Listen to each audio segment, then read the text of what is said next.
عودة الأسد اللهم لا حسن.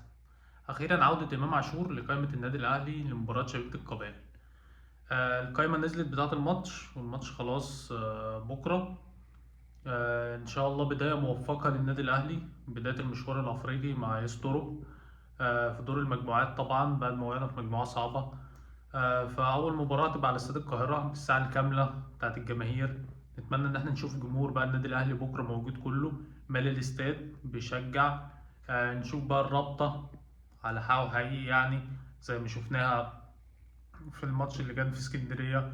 كلنا شفنا الأجواء والجماهير بتاعة النادي الأهلي كانت عاملة ازاي هناك، وشفنا طبعا في الإمارات وفي كل مكان جماهير النادي الأهلي. مفيش بعد كده، يعني مش محتاج الواحد يتكلم عليها ولا محتاج الواحد يوصف جمهور النادي الأهلي عامل ازاي. وقت ما الفرقة بتحتاجه بتلاقيه دايما، وبتلاقيه دايما مساند، وبتلاقيه دايما في ظهر الفرقة، وتلاقيه دايما مساند الفريق ومساند اللعيبة ومساند الإدارة وكل حاجة. فنتمنى تبقى بداية موفقة بكرة من يسترب. نشوف التشكيل ونشوف بقى تكامل العناصر بتاعت النادي الأهلي، وتكامل اللعيبة اللي كانت غايبة إن هي رجعت تاني للفرقة ورجعت تاني لقائمة المباريات. إمام عاشور في وجود طبعا بن شرقي. تريزيجيه طبعا بعد ما اتصاب في الماتش الأخير بتاع الزمالك رجع طبعا من الإصابة وبقى موجود برضه في القايمة. زيزو موجود برضه بعد الإصابة اللي اشتكى منها مع المنتخب. فكل العناصر بقت موجودة. كريم فؤاد بيرجع تاني للقايمة بتاعة الماتش. أشرف داري دخل التدريبات بس ما دخلش القايمة، معرفش ليه. ممكن يكون لسه شفاءه ما اكتملش 100% أو حصل حاجة تاني. كلنا طبعا عارفين أشرف داري يعني بيرجع من التمرين ممكن يتصاب تاني، او ممكن ما يخشش اصلا المباريات او قائمة الماتش وتلاقيه اصلا مصاب. فاشرف داري انت يعتبر خسران مكان اجنبي في قائمة النادي الاهلي كل مباراة بسبب اشرف داري وبسبب كثرة اصابات اشرف داري.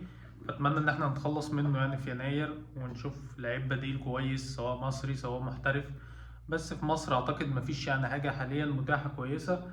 ممكن بقى نعتمد على عناصر شباب.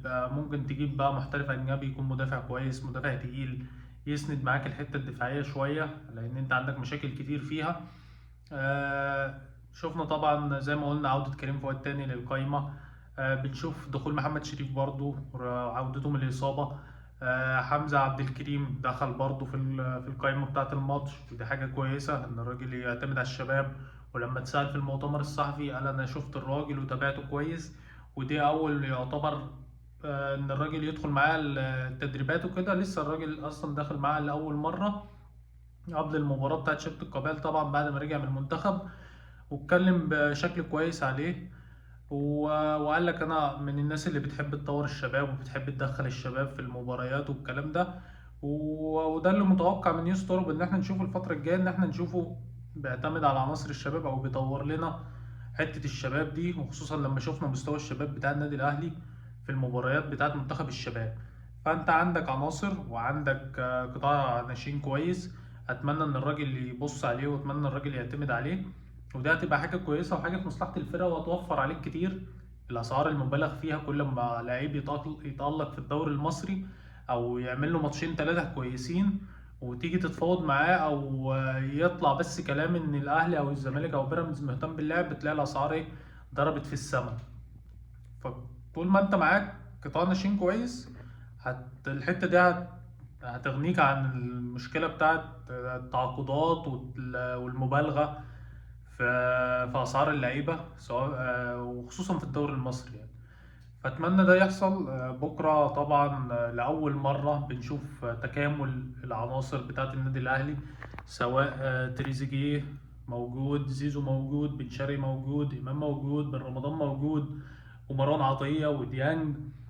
فانت عندك الحته الهجوميه بتاعت النادي الاهلي بقت مكتمله بشكل كبير وبقت يعتبر كل العناصر موجوده فيها وكل العناصر دخلت وكل العناصر يعتبر رجعت. باستثناء طبعا جراديشار لان طبعا عارفين ان جراديشار اتطرد في الماتش بتاع الدور التمهيدي. فجراديشار هو العنصر تقريبا الوحيد اللي ما بقاش موجود معاك بكره.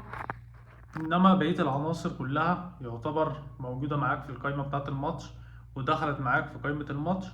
فنتمنى ان احنا نشوف مباراه كويسه. نتمنى ان احنا نشوف النادي الاهلي طبعا بعد مباراة سيراميكا وبعد مباراة الزمالك والأداء اللي أنت أديته في كأس في السوبر المصري، نتمنى طبعا إن أنت الأداء ده يستمر، والخطوة اللي أنت بنيتها أو الطريق اللي أنت خلاص حطيت رجلك فيه وبدأته بعد مباراة الزمالك وبعد أول بطولة ليستر مع النادي الأهلي، والعناصر كتير موجودة حاليا داخل الفرقة زي زيزو وعودة طبعا تريزيجيه وحصده أول بطولة ليه بعد العودة.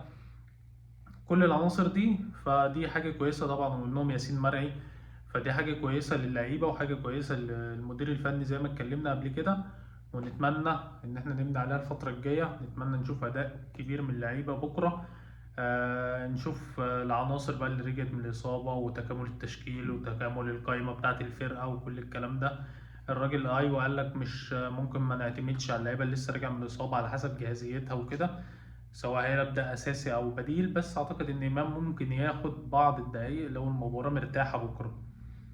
غير كده ممكن إمام ما ياخدش بكرة، أو ينزل 10 دقايق ربع ساعة في آخر المباراة، بحيث إن أنت تحافظ على اللعيب بتاعك، وخصوصا إن هو راجع من فترة غياب طويلة جدا.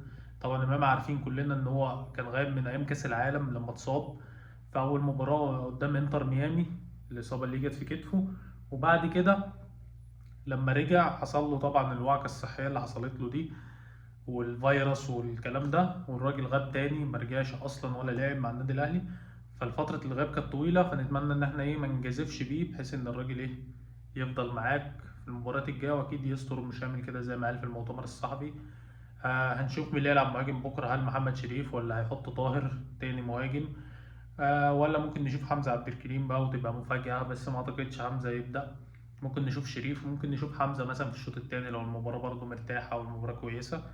فخلينا نشوف بكرة يستر بيعمل ايه.